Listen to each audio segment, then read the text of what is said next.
3. வீட்டிற்கு திரும்பிய பிரக்யா குளிக்க சென்ற போது அவள் உடல் முழுவதும் சத்யனின் வாசனையை உணர்ந்தாள். அன்றைய இரவுக்கு பிறகு வந்த வாசனையும் இது போலவே இருக்க, ஒருவேளை அன்றிரவு வந்தது சத்யனாக இருக்குமோ என்ற எண்ணம் பிரக்யாவுக்கு தோன்ற தன் வயிற்றில் கை வைத்து, ஒருவேளை அன்னைக்கு நைட் என்னோட இருந்தது சத்யனா இருக்குமோ, அப்படி இருந்தா இது சத்யனோட குழந்தையா என்று யோசித்தவள், இல்ல, அன்னைக்கு நைட் என்னோட ரூம்ல இருந்த ஆளு செத்து போயிட்டாருன்னு மீரா சொன்னதால அதுக்கு சான்ஸ் இல்ல. ஆனா மீரா சொன்னதை முழுசா நம்ப முடியுமா? எனக்கு தோணும் இந்த உணர்வை நான் புரிஞ்சுக்க ட்ரை பண்ணணுமா என்று தனக்குள்ளே கேட்டுக்கொண்டே குளித்துவிட்டு வெளியே வந்தாள் பிரக்யா. வாஷ்ரூமை விட்டு வெளியே வந்தபோது லதா அவள் அறைக்கு வந்திருப்பதை கவனித்தாள். அப்போது லதா பிரக்யாவிடம், சீக்கிரம் பிரக்யா, உங்க அப்பா வந்துட்டாருன்னு நினைக்கிறேன், நம்மள கூட்டிட்டு போக வந்திருக்காரு, போலாம் வா என்று சொல்ல தன் அம்மா மீண்டும் இருக்கும் இடத்தை மறந்துவிட்டார் என்பதை உணர்ந்தாள் பிரக்யா. எனவே தன் அம்மாவை சமாதானப்படுத்த நினைத்தவள், அம்மா, என்னோட அப்பா ரகுராம் இனிமே இங்க எப்படி வருவாரு, அவர் இங்க வரமாட்டாரு என்று கூறினாள்.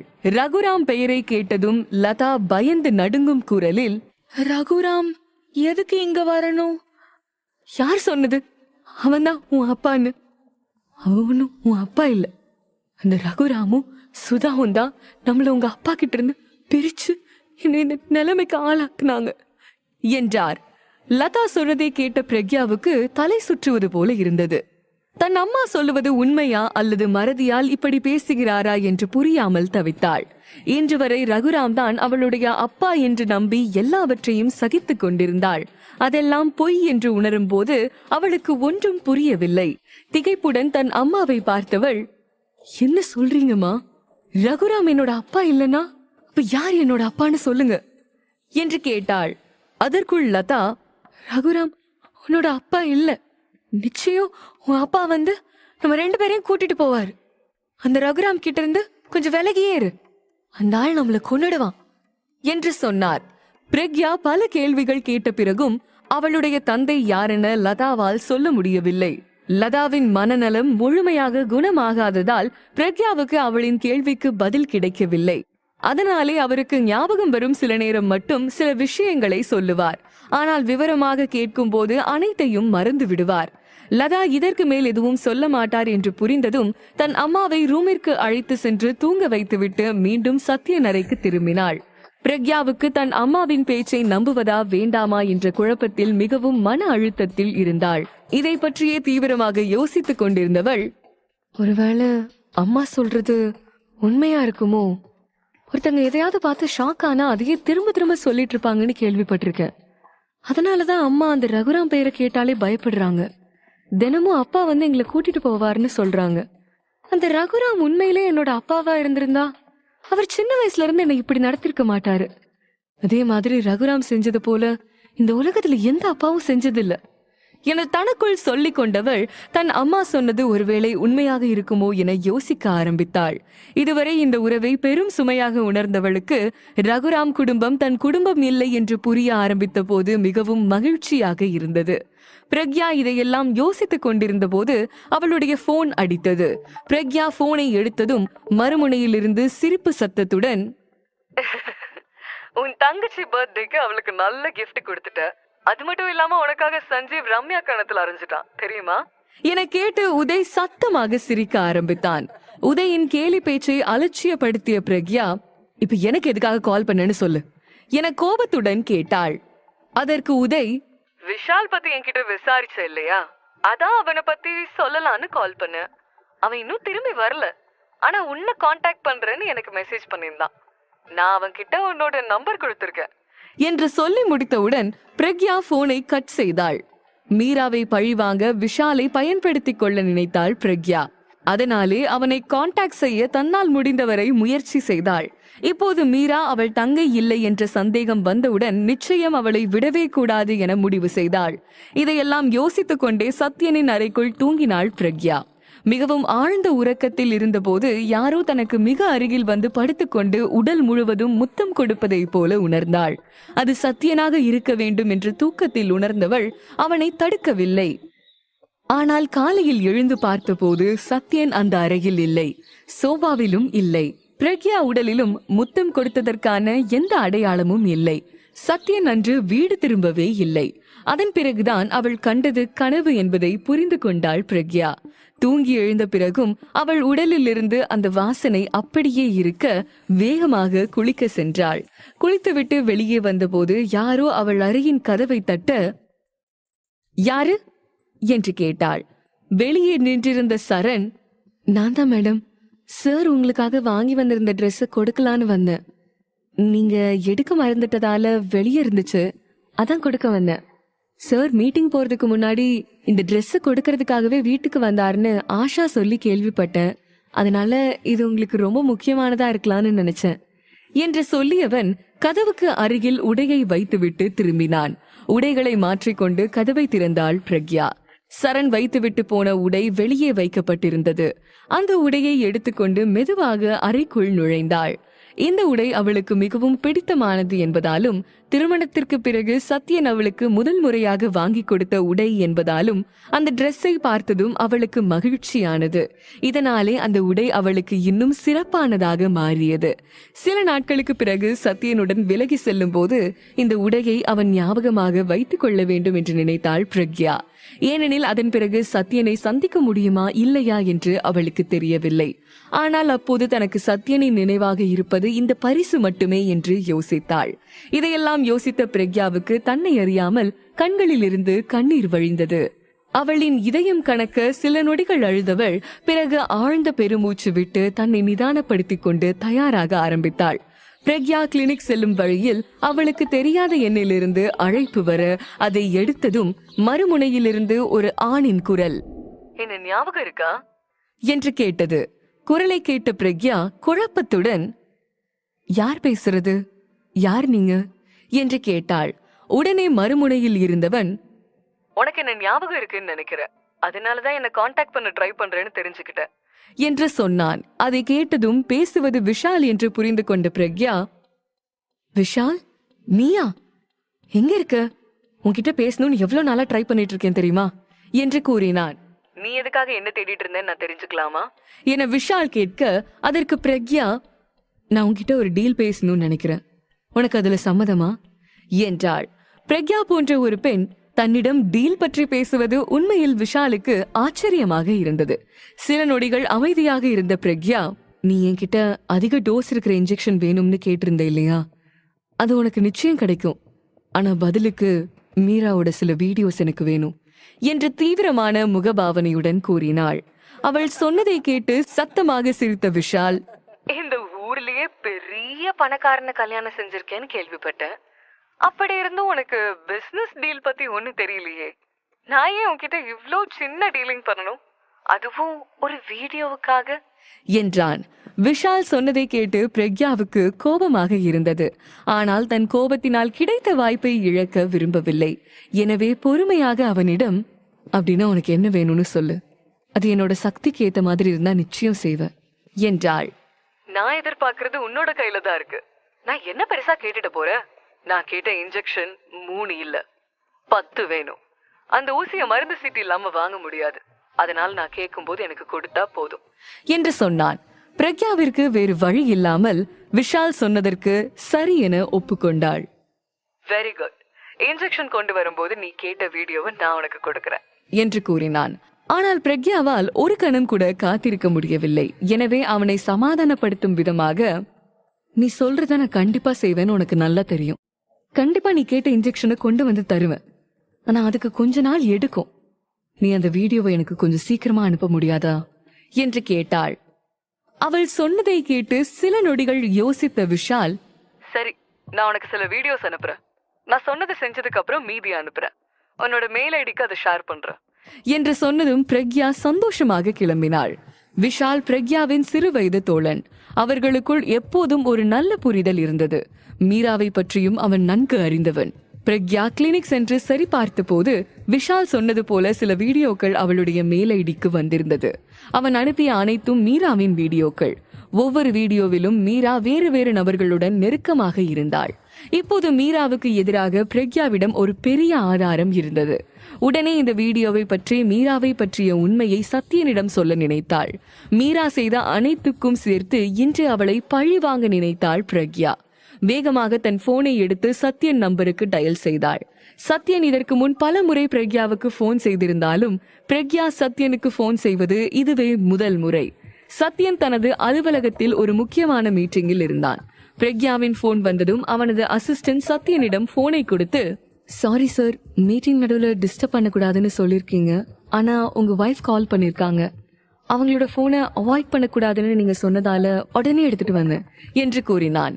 பிரக்யா போன் செய்திருப்பதாக சொன்னதும் சத்யன் உடனே மீட்டிங்கில் இருந்து பாதியிலேயே வெளியேறி போனை அட்டென்ட் செய்தான். சத்யன் கால் அட்டென்ட் செய்ததும் மறுமுனையில் இருந்து பிரக்யா, எங்க இருக்கீங்க?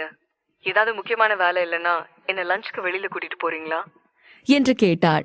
பிரக்யா சொன்னதை கேட்டதும் சத்யன் மிகவும் மகிழ்ச்சி அடைந்தான். ஏனெனில் பிரக்யா இதுவரை அவனிடம் வெளியே அழைத்து செல்ல கேட்டதே இல்லை. இதனால் தன் வேலைகளை எல்லாம் ஒதுக்கி தள்ளிய சத்யன், நான் ஃப்ரீயா இருக்கேன், போலாம் என்றான். அதை கேட்டு மகிழ்ச்சியான பிரக்யா, சரி, என்னோட கிளினிக் பக்கத்துல இருக்கிற ரெஸ்டாரண்ட்டுக்கு வந்துருங்க. மீராவையும் உங்களோட கூட்டிட்டு வாங்க. மீரா இல்லாம உங்களோட பேச முடியாது என்று சொன்னாள். பிரக்யா இதை சொன்னதும் சத்யன் மிகவும் கோபமடைந்தான். பிரக்யா தன்னிடம் லஞ்ச் அழைத்து செல்ல கேட்டதில் மிகவும் மகிழ்ச்சியாக இருந்தவன் மீராவின் பெயரை கேட்டதும் கொதித்து போனான்.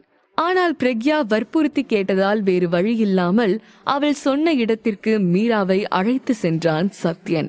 அங்கு சென்றதும் வழக்கமான தன் நடிப்பை ஆரம்பித்த மீரா, சாரி பிரக்யா, நேத்து நடந்த சம்பவத்தால நீ சோகமா இருப்பேன்னு எனக்கு தெரியும். அதனாலதான் 2 பேரையும் கூப்பிட்டு மன்னிப்பு கேட்க நினைச்சிருப்ப. ஆனா சஞ்சீவ் உன்னோட பிரச்சனைக்காக ஹெல்ப் பண்ணிருக்காருன்னு என்னால புரிஞ்சுக்க முடியுது. உன்னோட இடத்துல யார் இருந்திருந்தாலும் சஞ்சீவ் நிச்சயம் அவங்களுக்கு உதவி செஞ்சிருப்பாரு என்றாள். மீரா சொன்னதை கேட்டு சத்யனை ஒரு நொடி பார்த்தாள் பிரக்யா. அவர்கள் இருவரும் எப்போது நெருங்கினாலும் ஏதாவது ஒரு காரணத்துக்காகவே நெருங்க வேண்டியிருக்கும் என்று நினைக்க ஆரம்பித்தாள். இது அவர்கள் நேசிப்பதால் உண்டான நெருக்கம் என்று அவள் உணரவில்லை. பிரக்யா இதை பற்றி ஆழ்ந்த சிந்தனையில் இருக்க அப்போது சத்யன் அவளிடம், சொல்லு, எதுக்காக எங்களை உடனே இங்க வர சொன்ன என்று கேட்டான். ஆழ்ந்த சிந்தனையில் இருந்த பிரக்யா சத்யனின் குரல் கேட்டு சுயநினைவுக்கு திரும்பினாள். மீராவை பற்றிய உண்மையை சத்யனிடம் காட்ட வேண்டும் என்று பிரக்யா விரும்பினாள். ஆனால் தன்னிடம் இருக்கும் வீடியோவை வேறு யாரும் பார்த்திடக் கூடாது என்பதில் மிகவும் கவனமாக இருந்தாள். உங்ககிட்ட ஒன்னு காட்டணும், அதனாலதான் 2 பேரையும் உடனே வர சொன்ன என்று சொல்லிவிட்டு சத்யனிடம் தன் போனை நீட்டினாள் பிரக்யா. பிரக்யா இதற்கு முன் இப்படி எதுவும் செய்ததில்லை. அதனாலே அவள் கைகள் நடுங்கின. மீராவை அடக்க வேண்டும் என்று வேறு வழி இல்லாமல் அவளை பழி வாங்க நினைத்தாள். பிரக்யாவிடம் போனை வாங்கியவுடன் அதிலிருந்த வீடியோவை ஆன் செய்தான் சத்யன். ஒவ்வொரு வீடியோவிலும் மீரா வெவ்வேறு நபர்களுடன் ரொமான்ஸ் செய்து கொண்டிருந்தாள். அந்த வீடியோக்களை பார்த்த சத்யன் அதிர்ச்சி அடைய கோபமாக மீரா பக்கம் திரும்பி, என்ன இதெல்லாம் மீரா என்று கேட்டான். எதுவும் தெரியாமல் சத்யனிடம் இருந்து சற்று தள்ளி இருந்த மீரா சத்யனின் முகபாவத்தை கண்டு அவன் போனில் இருந்த வீடியோவை எட்டி பார்த்தாள். சத்யனின் கையில் இருந்த போனில் தன் வீடியோவை பார்த்த மீராவுக்கு கால்கள் தடுமாற ஆரம்பித்தது. தன் கனவிலும் கூட நினைத்து பார்க்காத ஒரு நிகழ்வை பிரக்யா சத்யனின் முன்னால் வெளிப்படுத்தியதை கண்டு அதிர்ந்து போனாள். மீராவை பற்றிய உண்மையை அறிந்த சத்யன் அடுத்து என்ன செய்வான்? மீரா இதிலிருந்து தப்பிக்க முயற்சி செய்வாளா? சத்யனிடம் இருந்த போனில் தன் வீடியோவை பார்த்த மீராவுக்கு பூமி 2ஆக உடைவது போல இருந்தது. அவள் கனவில் கூட நினைத்து பார்க்காத உண்மை பிரக்யாவால் இன்று வெளிப்பட்டது. பயத்திலும் கோபத்திலும் அவளது கைகளும் கால்களும் நடுங்க ஆரம்பித்தது. சத்யனின் கேள்விக்கு என்ன பதில் சொல்வது என்று அவளுக்கு புரியவில்லை. கோபத்துடன் பிரக்யாவை முறைத்து பார்த்தவள், இல்ல சஞ்சீவ், இந்த வீடியோ போலி. என்ன ஏதோ வம்புல மாட்டி விட இதெல்லாம் செஞ்சிருக்கா. இந்த வீடியோவை யாரோ எடிட் செஞ்சிருக்காங்க. இதுல இருக்கிறது நான் இல்ல. இந்த பிரக்யா என்ன பழி வாங்க இதை செய்யறான்னு நினைக்கிறேன். நான் அவளை சும்மா விட மாட்டேன் என்று சொல்லிக்கொண்டே பிரக்யாவை அடிக்க கையை ஓங்கினாள். ஆனால் சத்யன் மீராவின் கையை பிடித்து, பிரக்யா ஒண்ணு மாதிரி கேவலமான பொண்ணு இல்ல. அவ நிச்சயம் எடிட் பண்ணி இந்த வீடியோவை ரெடி பண்ணிருக்க மாட்டா. உன்னை பத்தின உண்மையை உலகத்துக்கு முன்னாடி கொண்டு வரணும்னு மட்டும்தான் நினைச்சிருப்பா. இந்த வீடியோல இருக்கிறது உண்மைன்னு தெளிவா தெரியுது. இல்லனா உன்னோட தப்புக்கு மன்னிப்பு கேட்காம பிரக்யாவை இப்படி குத்தம் சொல்லுவியா என்றான். சத்யன் சொன்னதை கேட்டு மீரா மேலும் பயந்து போனாள். பீதியில் என்ன பேசுகிறோம் என்று புரியாமல் அவசரமாக விளக்கம் கொடுக்க நினைத்து பிரக்யாவை குறை சொல்ல ஆரம்பித்தாள். சத்யனின் கண்கள் கோபத்தில் சிவந்திருந்தது. எனவே மீராவிடம் கோபமான குரலில், இன்னையோட உனக்கும் எனக்கும் எந்த சம்பந்தமும் இல்ல, இதுக்கப்புறம் என்ன காண்டாக்ட் பண்ணும் ட்ரை பண்ணாத என்றான். சத்யன் சொன்னதை கேட்டு அதிர்ந்து போனாள் மீரா. ஒரு நொடியில் அவளின் அனைத்து திட்டங்களும் தவிடு பொடியானது. இதை இப்படியே விடக்கூடாது என்று நினைத்து சத்யனை எப்படியாவது சமாதானப்படுத்த முயற்சித்தவள், சஞ்சீவ் கொஞ்சம் தனியா பேசணும் என்று சொல்லி அவனை தனியாக அழைத்து சென்றவள் தன் கோபத்தை கட்டுப்படுத்தி கொண்டு, சஞ்சீவ், அன்னைக்கு நைட் நான் உங்களை காப்பாத்தினதை நீங்க எப்படி மறந்தீங்க? அதனாலதான் நான் இன்னைக்கு கர்ப்பமா இருக்கேன் என்றாள். அதை கேட்ட சத்யன் அலட்சியமான குரலில், அத பத்தி எனக்கு கவலை இல்ல, என்னால உன்னோட வாழ முடியாது, வேணும்னா இந்த குழந்தைய பாத்துக்கவும் உன் வாழ்க்கையை நடத்திக்கவும் பணம் கொடுக்கிறேன் என்று சொல்லிவிட்டு அங்கிருந்து கிளம்பினான். மீரா பலமுறை முயற்சித்தும் சத்யன் அவளுடைய பேச்சை கேட்கவில்லை.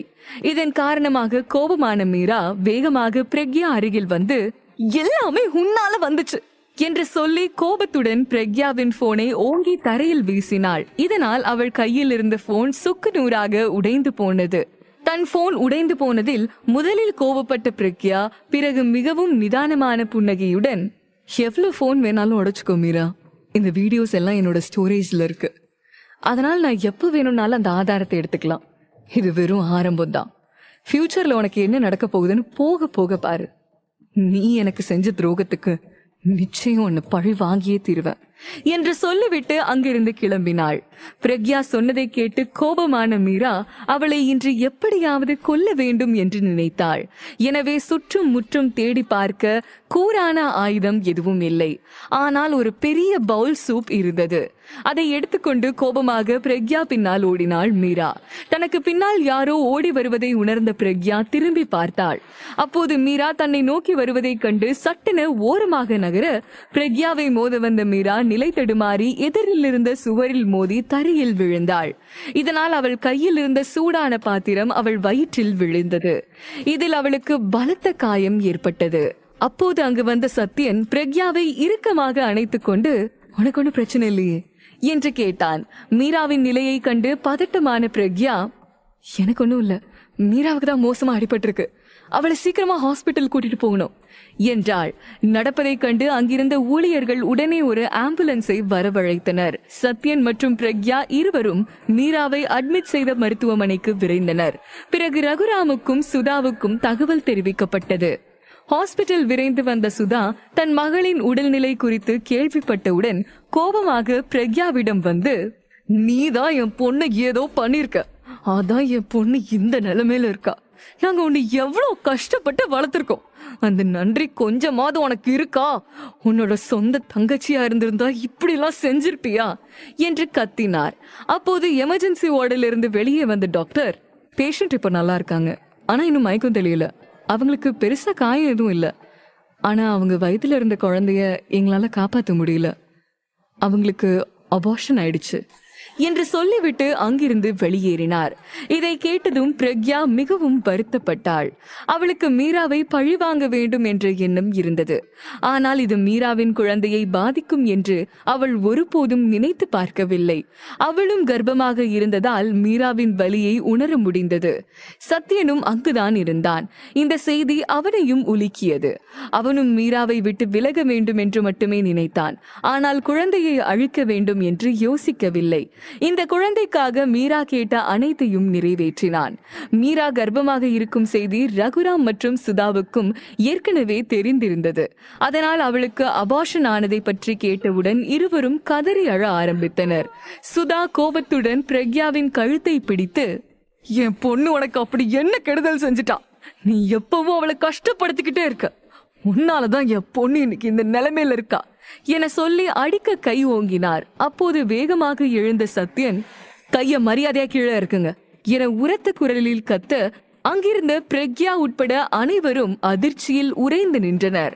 சஞ்சீவாக இருக்கும் சத்யன் பிரக்யாவுக்காக பேசுவதை கேட்டு கோபமான சுதா, சஞ்சீவ், ரம்யா உன்னை பத்தியும் பிரக்யாவை பத்தியும் என்கிட்ட சொல்லிருக்கா, இன்னும் கொஞ்ச நாள்ல உங்களுக்கு கல்யாணம் நடக்க போகுதுன்னு ஞாபகம் இருக்கா இல்லையா? இன்னைக்கு நடந்ததுக்கு யாரு காரணம் சொல்லுவீங்க? உங்க குழந்தைய அவ கொன்னு இருக்கா, அதுல உங்களுக்கு வருத்தம் இல்லையா என்று கேட்டார். சுதாவின் கேள்விக்கு பதில் சொல்லாமல் சத்யன் அவரிடம், மீரா ஏன் இப்படிலாம் பேசுறான்னு நான் எப்பவும் யோசிச்சிருக்கேன். ஆனா நீங்க பேசுறத கேட்டதும் எனக்கு எல்லாமே புரிஞ்சிடுச்சு என்று கூறினான். பிரக்யா பிரச்சனையான இடத்தை விட்டு வெளியேற விரும்பினாள்.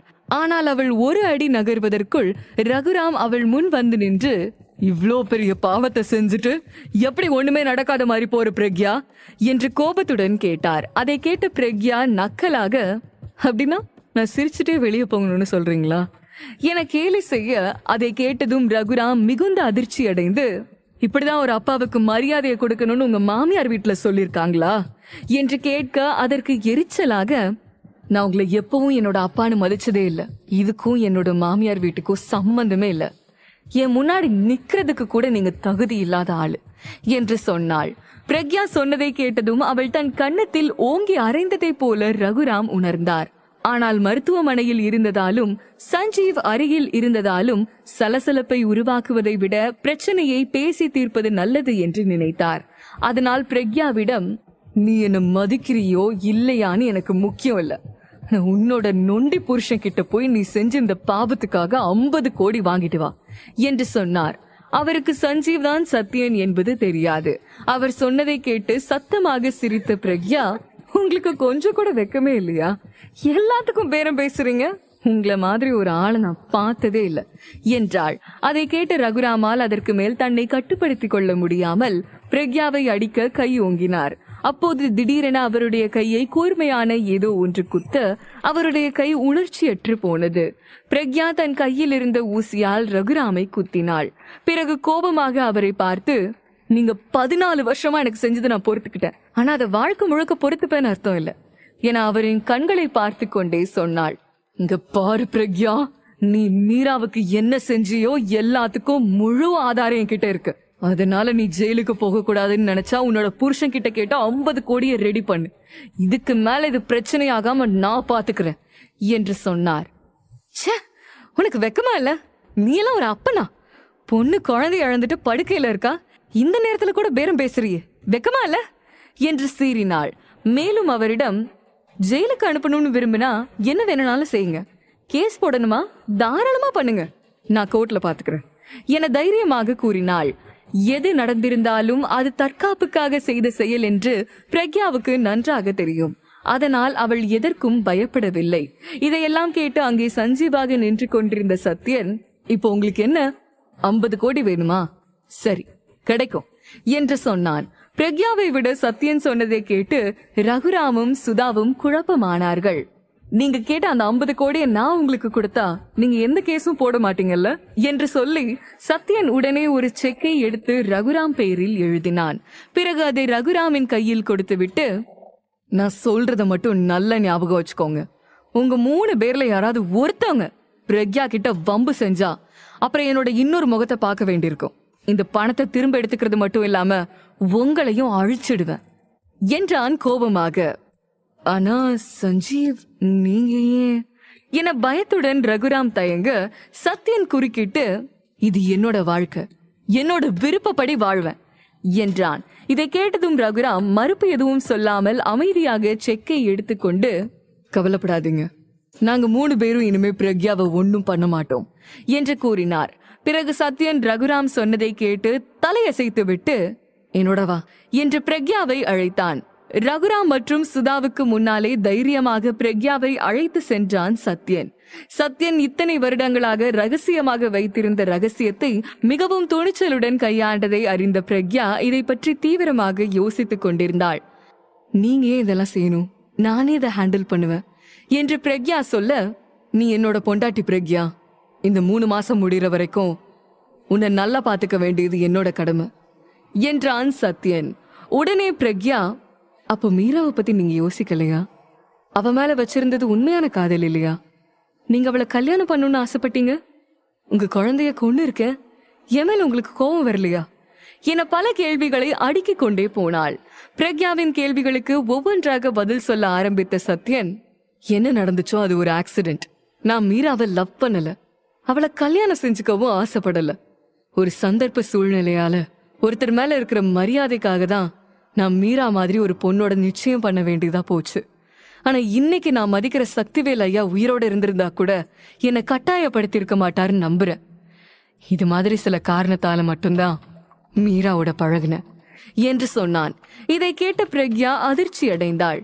அவளுக்கு சக்திவேல் யார் என்று தெரியவில்லை. இந்த நேரத்தில் அவள் தெரிந்து கொள்ளவும் விரும்பவில்லை. இதுவரை சத்யன் மீராவை நேசிக்கிறான் என்று தவறாக நினைத்திருந்தாள். ஆனால் அவன் வாயாலே அவள் மீது காதல் இல்லை என்று சொன்னதை கேட்டு ஏன் இவ்வளவு மகிழ்ச்சி அடைந்தாள் என்று அவளுக்கே தெரியவில்லை. ஆனால் தன் உணர்ச்சியை வெளியே காட்ட விரும்பாமல் தன்னை கட்டுப்படுத்தி கொண்டு நின்றிருந்தாள். பிறகு தன் பேக்கில் இருந்த மற்றொரு காசை எடுத்து சத்யனின் கையில் கொடுத்து, உங்களோட இந்த 4 உதவிக்கும் நான் கடமைப்பட்டிருக்கேன். இதை எப்படியாவது திருப்பி கொடுத்துடுவேன்னு நம்பிக்கை இருக்கு. நீங்களும் எதுவா இருந்தாலும் என்கிட்ட கேட்கலாம். என் சக்திக்கு உட்பட்டிருந்தா கண்டிப்பா நிறைவேற்றுவேன். நீங்க இப்போதைக்கு அந்த 50 கோடியை திருப்பி கேட்டா என்னால கொடுக்க முடியாது. ஆனா முடிஞ்ச வரைக்கும் சீக்கிரம் திருப்பி கொடுத்துடுறேன் என்றாள். சரி என்று சொன்ன சத்யன் பிரக்யா காசை கொடுக்க கைகளை நீட்டிய போது அவளின் கையை இறுக்கமாக பிடித்து மெதுவாக பிரக்யாவை தன்னை நோக்கி இழுத்து, உன்னால முடிஞ்சதை நிச்சயமா செய்வ இல்லையா என்று கேட்க ஆமாம் என்று தலையசைத்தாள் பிரக்யா. அதை கேட்ட சத்யன் குறும்பு சிரிப்புடன், சரி 4 உதவியில ஒன்னை இப்பவே திருப்பி செலுத்தணும் என்று கேட்க குழப்பத்துடன் பிரக்யா அவனை பார்த்தாள். நீ இதுவரைக்கும் எனக்கு கிஸ் பண்ணாத அளவுக்கு இப்ப முத்தம் கொடுக்கணும் என்று சொன்ன சத்யன் பிரக்யாவை முதல் முறை பார்ப்பது போல மேலிருந்து கீழாக பார்க்க அதை கண்டு பிரக்யா வெட்கத்தில் தலையை தாழ்த்தினாள். நீங்க என்ன கிண்டல் செய்றீங்களா என அவள் கேட்க, இப்படிப்பட்ட விஷயத்துக்காக நான் விளையாடுவேன் நினைக்கிறியா என ஹஸ்கி குரலில் பேசினான். நம்ம கல்யாணம் செஞ்ச நாள்ல இருந்து நீ என்ன 2 தடவை மட்டும்தான் கிஸ் பண்ணிருக்க. அதுவும் எதிர்பாராம நடந்தது. ஆனா என்ன பொறுத்த வரைக்கும் கிஸ் பண்றது வெறும் உடல் சார்ந்த விஷயம் இல்ல, அது 2 பேரோட உணர்ச்சி சம்பந்தமான விஷயம். சோ இந்த நேரத்துல நீ என்ன கிஸ் பண்ணணும்னு நினைக்கிற என்று சொன்னான். சத்யன் சொன்ன விளக்கத்தை கேட்டதும் தன் கண்களை தாழ்த்தி கொண்டாள் பிரக்யா. சத்யன் கேட்ட முத்தம் அவனுக்கு கிடைக்குமா? இருவரின் நெருக்கமும் அதிகமாகுமா? ரகுராம் அடுத்து என்ன செய்வார்?